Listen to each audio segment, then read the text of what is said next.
miskin ilmu gitu. Begitu selesai merenung gitu, aduh banyak yang terlewatkan. Di sana itu ada janji tentang surga, ada janji tentang pembebasan dari api neraka, dikabulkannya hajat. Bahkan nanti ketika kita lihat semua kisah Nabi Ibrahim dan keluarganya, kemudian kisahnya Rasulullah dan para sahabat, kita akan menemukan banyak sekali hal yang luar biasa dalam ibadah umrah dan haji itu. Nah, itu yang terlewatkan. Itu yang terlewatkan. Akhirnya ibadah ini menjadi ibadah ziarah biasa. Ibadah ziarah. Ibadah ziarah itu seperti kita mengunjungi museum, kita mengunjungi tempat-tempat yang menakjubkan, lalu kita takjub dengan ceritanya, kemudian terharu dengan ceritanya, tidak lebih tidak kurang di sana. Tetapi sebenarnya yang diharapkan dalam seruan Nabi Ibrahim itu pensucian. Ini orang-orang yang dipanggil itu, mereka hadir di sana bukan sekedar untuk mengenang sejarah, tapi ini proses pembersihan. Karena apa? Karena yang dijanjikan itu dua hal itu yang pokok. Ini janji yang pokok ya, pembersihan diri sehingga dibebaskan dari api neraka dan mendapatkan balasan surga. Jadi kesana itu memang bukan untuk ziarah semata, bukan untuk jalan-jalan semata. Nah, tugas kita memahamkan ini semua karena ini prosesi yang sangat menakjubkan. Kita sedang mengingatkan kembali orang tentang masa lalunya yang tidak pernah dia ingat, yaitu di alam rohnya. Lalu yang kedua, kita harus membersihkan diri kita dan mereka semua, agar proses itu membawa kepada target akhirnya. Mari kita lanjutkan dulu.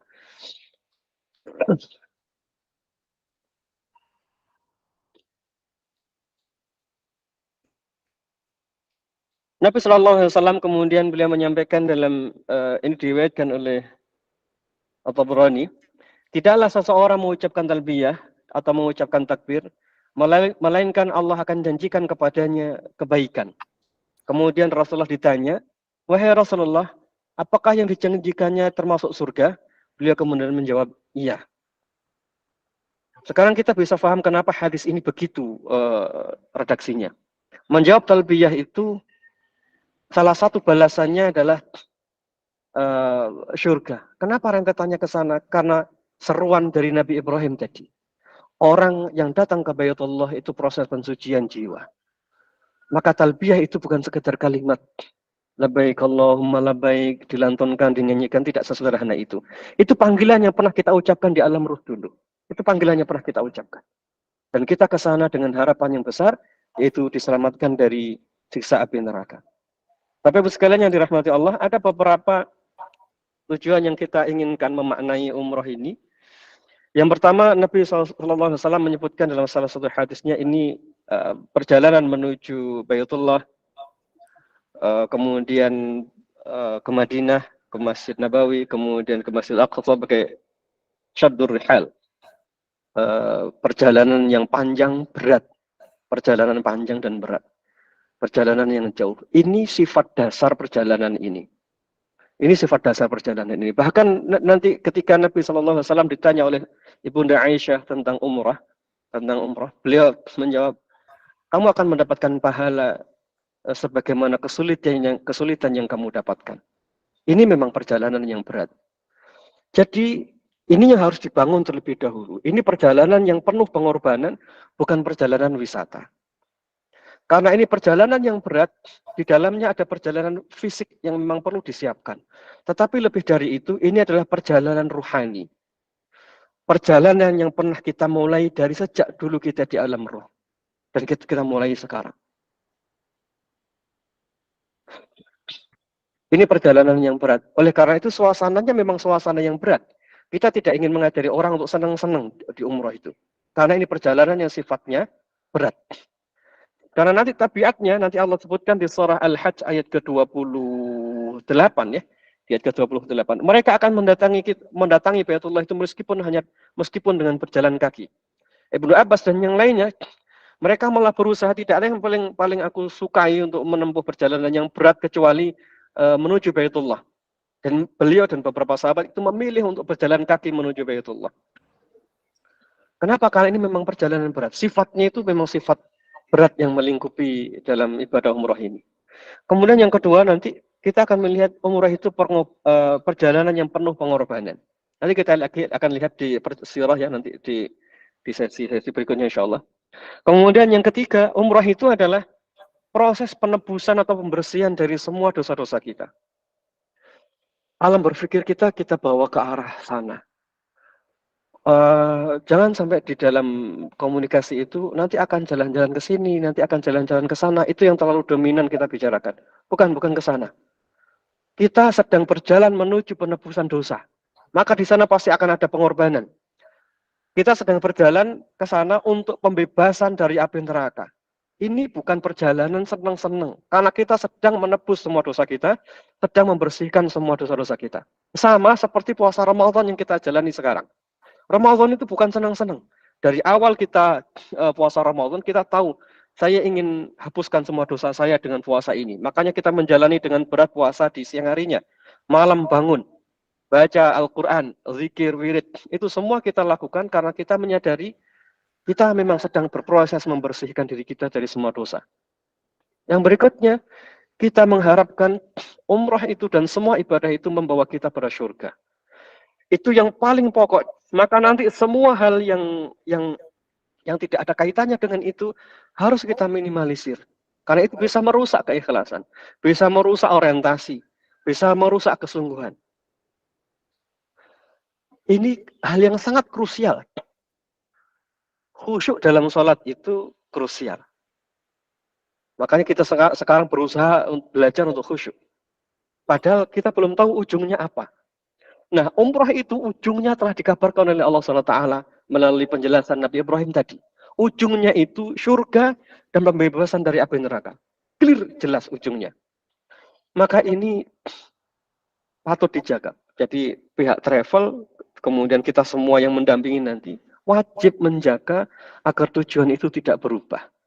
Karena ini tujuannya mencari surga dan pembebasan dari api neraka, syaitan tidak mungkin diam. Pasti akan ada perselisihan, pasti akan ada batin yang tidak nyaman, pasti akan ada keinginan mencari hal-hal duniawi, atau macam-macam yang lain. Karena memang tujuannya besar. Itu dua tujuan yang paling tidak diinginkan oleh iblis kan?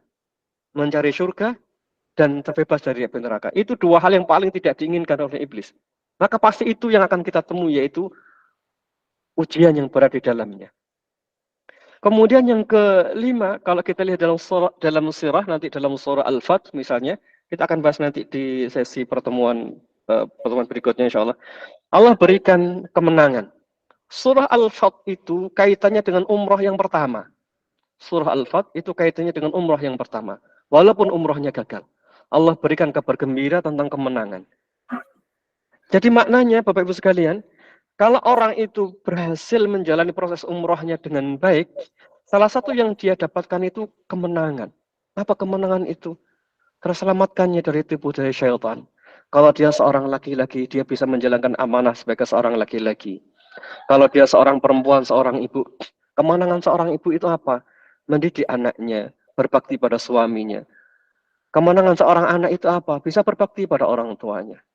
Kemenangan seorang suami mencari nafkah itu apa? Mencari nafkah dengan halal.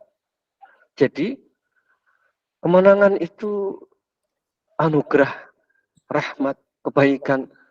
Maka ketika seseorang itu keluar dari umrah, mestinya dia mendapatkan banyak hal di situ. Nanti kita akan lihat di 4 umrah yang dilakukan oleh Nabi Shallallahu Alaihi Wasallam itu semuanya kaitannya dengan anugerah-anugerah yang sangat besar.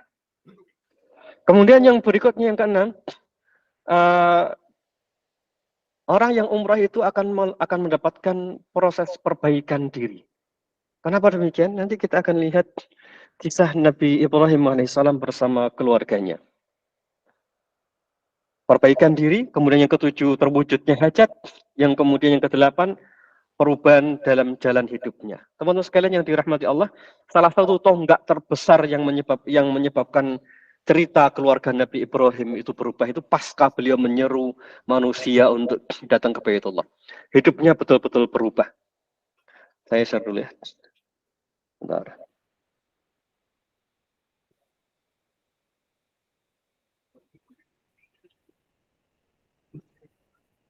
Oh, gimana cara nge-share file? Dipresentasikan sekarang, Ustaz. Presentasikan terus seluruh layar atau jendela? Kalau seluruh Oh, layar. jendela. Oke. Oke.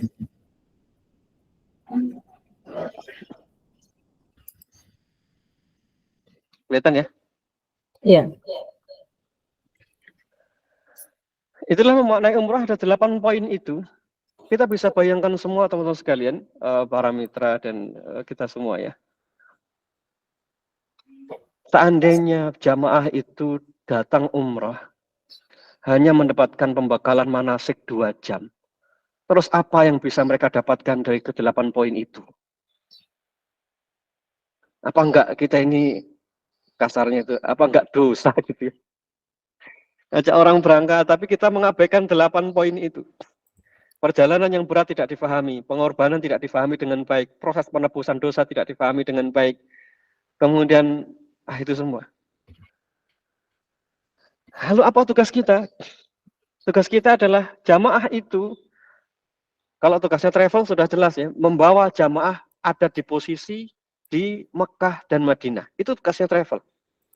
Tapi tugas para pembimbing, tugas para mutawif sebenarnya bukan sekedar ngajari mereka rukun dan syaratnya ibadah. Bukan hanya itu. Tapi memastikan mereka berproses menuju hasil yang tadi Allah janjikan dalam dialognya dengan Nabi Ibrahim alaihissalam. Maka perlu pemahaman yang benar, relevan sesuai kondisi mereka. Yang kedua, perlu proses yang benar dan maksimal.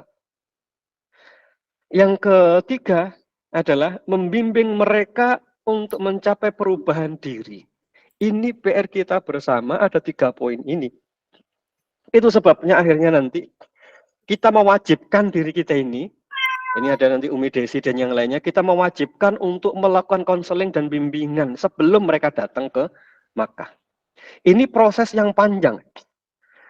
Tidak ada orang yang berangkat umroh dalam sejarah-sejarah masa lalu yang mereka tidak ada persiapan secara spiritual. Tidak ada. Nanti kita akan lihat secara detail dalam kisahnya Nabi Ibrahim. Jadi menuju Baitullah itu, selain persiapan zahir berupa uang, perbekalan, ada perbekalan takwa yang harus dibekal, yang harus dibawa. Kapan itu persiapannya? Jauh sebelum ada di Mekah. Kalau persiapannya hanya 2 jam, repot nanti. Kenapa kita menginginkan persiapannya panjang sebelum ke Baitullah? Karena salah satu doa mustajab itu penyebabnya adalah saat lapang mereka membiasakan dengan amal soleh. Maka nanti di saat sulit, di saat berat, maka doanya menjadi doa mustajab. Doa mustajab itu tidak hanya karena mereka ada di posisi di Mekah, di tempat-tempat yang mustajab. Tapi ada proses sebelumnya. Salah satu yang menyebabkan doa mustajab itu karena terbiasa dalam kebaikan, lalu kebaikan itu menjadi wasilah di masa sulitnya. Nah, itulah yang kita lakukan sebelum umroh. Makanya di umroh yang pertama kemarin, 2 bulan malahan persiapan kita minta jamaah itu menghatamkan Al-Quran sebelum berangkat. Kemudian kita minta mereka saling memaafkan dengan keluarga sebelum berangkat. Kita minta mereka untuk bersedekah, dirutinkan sebelum berangkat. Semua amal soleh itu sudah dilakukan sebelum berangkat ke Baitullah. Kenapa? Ya, karena Nabi menyampaikan kayak tadi itu, bahwa amal soleh di masa lapang itu akan membuat doa mustajab di masa sulit. Dan yang kita renungkan adalah perjalanan menuju Baitullah itu masa-masa sulit. Di sana energi dikuras, emosi dikuras, kadang terjadi perselisihan, kadang terjadi hal yang tidak diinginkan. Itu masa sulit semua. Agar doa mustajab, maka sebelum datang ke berangkat ke Baitullah, semua kebaikan itu harus dilakukan. Harus dilakukan. Karena ini proses pembersihan dosa. Pak, kenapa taubatnya tidak dilakukan di Baitullah saja? Ini proses pembersihan dosa. Kalau misalnya dosa kita ada kaitannya dengan orang lain, ya sekarang diselesaikan. Punya masalah dengan istri, selesaikan dengan istri sebelum berangkat. Bukan nanti ketika di Baitullah telepon istri, "Dek, saya minta maaf." Enggak, sebelum berangkat selesaikan sebelum waktu kita masih di rumah. Selesaikan. Kenapa? Karena kita ingin orang datang ke Baitullah itu tinggal urusan dia sama Allah. Kalau ada harta haram, selesaikan sebelum kita berangkat ke Baitullah. Jadi kita berangkat ke Baitullah itu, secara batin kita sudah bersiap. Ya Allah, saya sudah selesaikan urusan dengan istri, dengan anak, sudah selesai. Saya ingin menyelesaikan urusan saya. Datang ke Baitullah dengan perasaan semacam itu. Nah, ini kan bukan pekerjaan yang ringan. Saya bayangkan kalau ini diijabah oleh Allah SWT, ini menjadi jariah yang luar biasa. Hidup orang betul-betul berubah. Bapak Ibu sekalian yang dirahmati Allah, kalau ukur dari travel itu untuk membawa jamaah berhasil itu, semua fasilitas nyaman sesuai target, pulang dalam keadaan selamat, di sana tidak ada masalah. Tapi ini tugas belum selesai. Itu yang selalu saya renungkan. Tugas kita belum selesai. Apa tugas kita yang belum selesai? Memastikan orang itu mendapatkan mabrur. Lupa itu kan gaib. Iya, itu gaib. Tapi ada ukurannya. Saya ingin garis bawahi poin ini, dan ini harus mancap dalam pikiran kita. Membawa orang menuju janji yang Allah sampaikan kepada Nabi Ibrahim berupa ampunan, kemudian terbebaskan dari api neraka, itu ada ukurannya yang bisa dilihat secara zahir. Ada ukurannya. Bentar.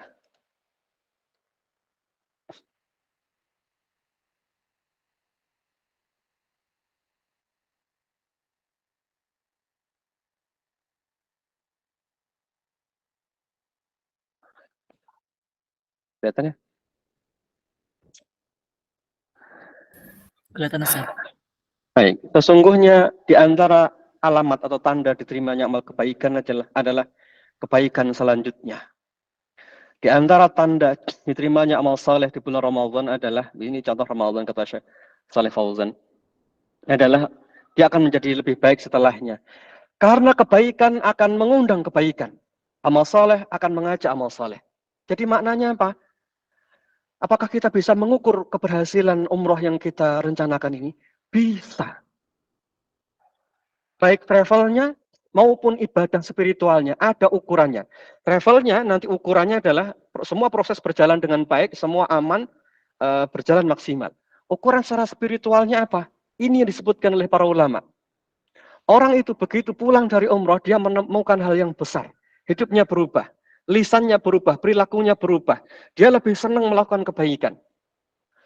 Kalau orang keluar dari umroh bersama kita, dia menjadi pribadi yang semacam itu, mabrur, kelihatan secara zahir. Dan ini yang disebutkan oleh para ulama dahulu. Kita lihat penjelasan dari Ibnu Rajab Al-Hambali. Ibnu Rajab Al-Hambali, dan ini perlu kita renungkan bersama, ini nasihat beliau tentang puasa Ramadan ya. Tapi ini menjadi motivasi bagi kita semua, kita punya PR yang sangat berat. Kembali, apa nasihat beliau? Ketika bulan Syawal, orang-orang yang keluar dari puasa Ramadan itu akan kembali melakukan puasa setelah Ramadan. Itu tanda diterimanya amal puasa Ramadan itu. Karena Allah jika menerima amal kebaikan seorang hamba, Allah akan memberikannya taufik untuk melakukan amal soleh setelah itu. Berhenti di sini dulu. Ini doa yang kemarin kita baca waktu tawaf ya. Kita bikin doa sendiri kemarin di bagian-bagian tawaf.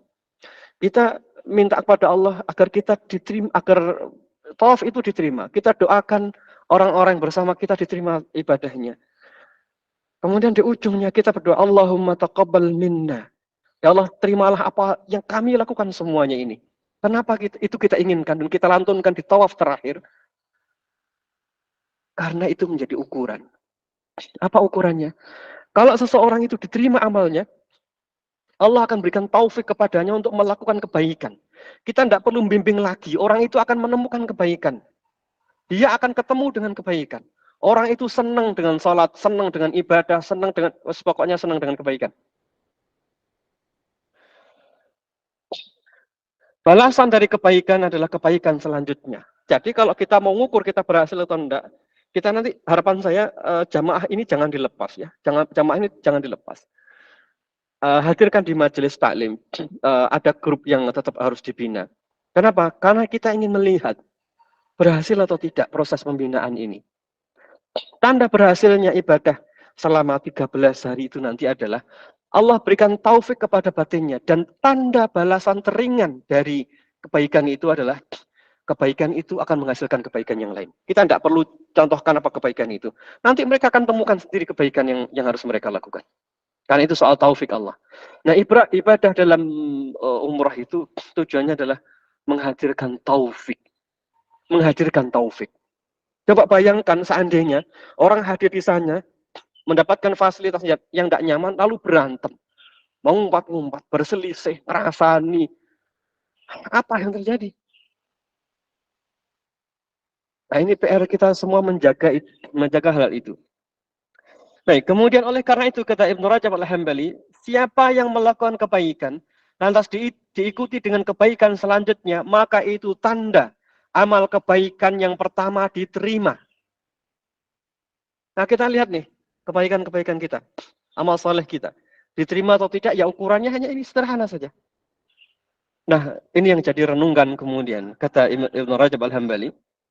Dan sebaliknya. Sedangkan yang orang-orang yang melakukan kebaikan, lantas setelah itu malah ada kejelekan dalam dirinya, maka itu tanda tertolaknya kebaikan tersebut dan tanda tidak diterima amalnya. Coba bayangkan, orang itu sudah susah payah mengumpulkan uang puluhan juta. Ya, puluhan juta dia kumpulkan, nabung bertahun-tahun. Lalu setelah itu pulang tidak ada kebaikan yang muncul. Kan kasihan ya. Itulah yang membuat akhirnya kita ini sedih gitu. Orang berjuang bermimpi ya, bermimpi betul-betul berhajat bisa ke Baitullah. Namun ketika di sana tidak dibekali dengan ilmu yang cukup dan seolah-olah manasik itu sudah cukup, padahal belum cukup. Persiapan secara rohani itu begitu panjang. Nah, inilah PR kita semua, teman-teman sekalian yang dirahmati Allah. Tujuan yang 8 tadi itu tidak mungkin hanya bisa kita raih hanya dengan 2 jam manasik haji. Makanya kita mewajibkan ada pertemuan. Terus nanti yang akan kita lakukan di Baitullah, kita akan adakan kajian duha. Kalau nanti kita berangkat ke Madinah dulu, berarti nanti setiap duha kita akan adakan kajian untuk membangun pemahaman. Di duha nanti apa kajiannya? Menyiapkan menuju puncak ibadah di Masjidil Haram. Jadi kalau misalnya 6 hari ya, 6 hari di Madinah, setiap pagi itu ada 6 materi, 6 pembahasan, kemudian kita arahkan supaya nanti mereka merencanakan apa yang harus dipersiapkan ke Baitullah. Lalu apa yang harus dilakukan di Madinah? Yang dilakukan di Madinah adalah berlatih dengan amal saleh. Berlatih dengan amal saleh. Yang sudah saya pikirkan misalnya nanti jamaah itu selalu yang diinginkan adalah ke Raudhah. Itu iya, tapi bukan hanya itu. Di Masjid Nabawi nanti, karena kita belum ada prosesi puncak, belum mengikuti proses puncak dalam ibadah umrah, di Madinah nanti agenda kita adalah membangun kecintaan kepada Nabi Shallallahu Alaihi Wasallam. Itu satu. Yang kedua, melatih dengan amal soleh. Melatih dengan amal soleh. Salah satu yang saya ceritakan kemarin ketika di Masjid Nabawi adalah kisahnya Imam Ahmad yang beliau biasa salat sunnah 300 rakaat tiap malam, tiap hari. Kemudian di masa sakitnya beliau salat sebanyak 150 kali, salat sunnah mutlak ya. Kemudian ada lagi salah satu generasi tabi'in namanya Abdullah bin Amr bin Abdullah. Beliau biasa salat mutlak itu sampai 1000 rakaat. Sebagian riwayat Hilyatul Auliya menyebutkan beliau biasa sejak fajar sampai asar beliau tidak beranjak dari tempatnya kecuali untuk salat di masjid. Salat terus, begitu break salat zuhur beliau ke masjid, setelah itu salat lagi sampai asar.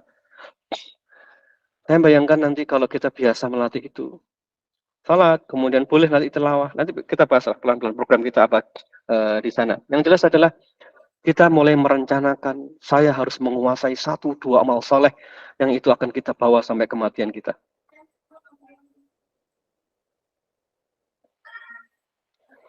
Itulah tugasnya dan sekali lagi ini ada ukurannya. Bagi pihak travel ada ukurannya dan dalam proses tazkiyatun nufus itu ada ukurannya. Nah, itu akan kita lihat bersama nanti seiring dengan kajian-kajian pasca umrah. Nanti kita akan melihat bagaimana progres jamaah dalam kehidupannya. Kalau mereka menemukan hal yang mulia dalam kehidupannya, itulah yang kita harapkan bersama. Ya, kita mengantarkan orang menuju mabrur, semoga Allah berikan pahala yang sama untuk kita yang memfasilitasi mereka. Wallahualam bishawab. Mungkin ini yang bisa saya sampaikan, gambaran tentang umrah itu kayak apa dan apa yang akan kita lakukan nanti di sana insyaallah. Wallahualam bishawab. Saya kembalikan ke Bu Desi.